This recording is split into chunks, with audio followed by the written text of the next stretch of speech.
CM ಸಿದ್ದರಾಮಯ್ಯನವರು ಅವರ ದಾಖಲೆಯ ಬಜೆಟ್ ಮಂಡಿಸೋದಕ್ಕೆ ಸಿದ್ಧರಾಗಿದ್ದಾರೆ.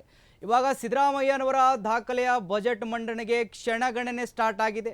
17ನೇ ಬಜೆಟ್ ಮಂಡನೆ ಮಾಡಲು ಸಿಎಂ ಸಿದ್ದು ಕೊನೆಯ ಹಂತದ ತಯಾರಿ ಮಾಡಿಕೊಳ್ತಾ ಇದ್ದಾರೆ. ರಾಜ್ಯದ ಜನರ ಚಿತ್ತ ಸಿಎಂ ಸಿದ್ದು ಬಜೆಟ್ನತ್ತ.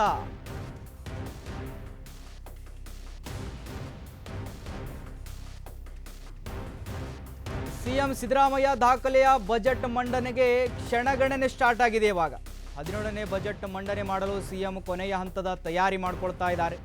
ರಾಜ್ಯದ ಜನರ ಚಿತ್ತ ಸಿಎಂ ಸಿದ್ದು ಬಜೆಟ್ನತ್ತ ಆಗೋಗಿದೆ. ರಾಜ್ಯದ ಜನರು ಎಲ್ಲರೂ ಸಿಎಂ ಸಿದ್ದರಾಮಯ್ಯನವರ 17ನೇ ಬಜೆಟ್ ಮಂಡನೆಗಾಗಿ ಕಾಯ್ತಾ ಇದ್ದಾರೆ. ಸಾಲದ ಹೊರೆ ಮಧ್ಯೆ ಬಜೆಟ್ ಮಂಡನೆ ಮಾಡಲಿರುವ ಸಿಎಂ ಸಿದ್ದರಾಮಯ್ಯನವರು 2025-26ನೇ ಸಾಲಿನ ಬಜೆಟ್ಗಿಂತಲೂ ಈ ವರ್ಷದ ಬಜೆಟ್ ಗಾತ್ರ ಏರಿಕೆ ಆಗಿದೆ. ಕಳೆದ ವರ್ಷ 4.9 ಲಕ್ಷ ಕೋಟಿ ಗಾತ್ರದ ಬಜೆಟ್ ಮಂಡನೆ ಆಗಿತ್ತು. ಈ ವರ್ಷದ ಬಜೆಟ್ ಗಾತ್ರ 4.50 ಲಕ್ಷ ಕೋಟಿಗೆ ಏರಿಕೆ ಆಗಿದೆ.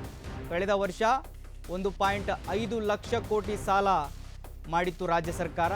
ಈ ವರ್ಷ 1.25 ಲಕ್ಷ ಕೋಟಿ ಸಾಲ ಮಾಡುವ ಅನಿವಾರ್ಯತೆ ಇದೆ ಈ ಬಜೆಟ್ ಮಂಡಿಸಬೇಕಾದ್ರೆ. ರಾಜ್ಯದ ಜನತೆ ಸಿಎಂ ಸಿದ್ದರಾಮಯ್ಯನವರ ದಾಖಲೆಯ ಬಜೆಟನ್ನು ಹೇಗೆ ಮಂಡಿಸ್ತಾರೆ ಅಂತ ಕಾಯ್ತಾ ಇದ್ದಾರೆ. ಸಿಎಂ ಸಿದ್ದರಾಮಯ್ಯನವರು ಸಂಪೂರ್ಣವಾದ ತಯಾರಿಯನ್ನು ಮಾಡ್ಕೊಳ್ತಾ ಇದ್ದಾರೆ ಬಜೆಟನ್ನು ಮಂಡಿಸೋದಕ್ಕೆ. ಈ ಬಜೆಟ್ ಹೇಗಿರುತ್ತೆ, ಯಾವ ಕ್ಷೇತ್ರಕ್ಕೆ ಏನೇನು ಸಿಗುತ್ತೆ, MLAಗಳು ಅವರವರ ಕ್ಷೇತ್ರಕ್ಕೆ ಏನೇನು ಕೇಳ್ತಾರೆ, ರಾಜ್ಯದ ಜನರು ತೃಪ್ತಿ ಆಗುವ ರೀತಿಯಲ್ಲಿ ಈ ಬಜೆಟ್ ಮಂಡನೆ ಆಗುತ್ತಾ ಅಥವಾ ಯಾರ್ಯಾರಿಗೆ ತೃಪ್ತಿ ಆಗುತ್ತೆ, ಇನ್ನು ಯಾರ್ಯಾರಿಗೆ ಅಸಮಾಧಾನ ಆಗುತ್ತೆ ಈ ಒಂದು ಬಜೆಟ್ನಿಂದ ಅಂತ ಕಾದು ನೋಡಬೇಕಾಗಿದೆ. ಇನ್ನೇನು ಮಾರ್ಚ್ 6ರಂದು, ಇವತ್ತು 3, ಇನ್ನು ಒಂದು 3 ದಿನಗಳಲ್ಲಿ ಸಿಎಂ ಸಿದ್ದರಾಮಯ್ಯನವರು ದಾಖಲೆಯ ಬಜೆಟನ್ನು ಮಂಡಿಸ್ತಾರೆ.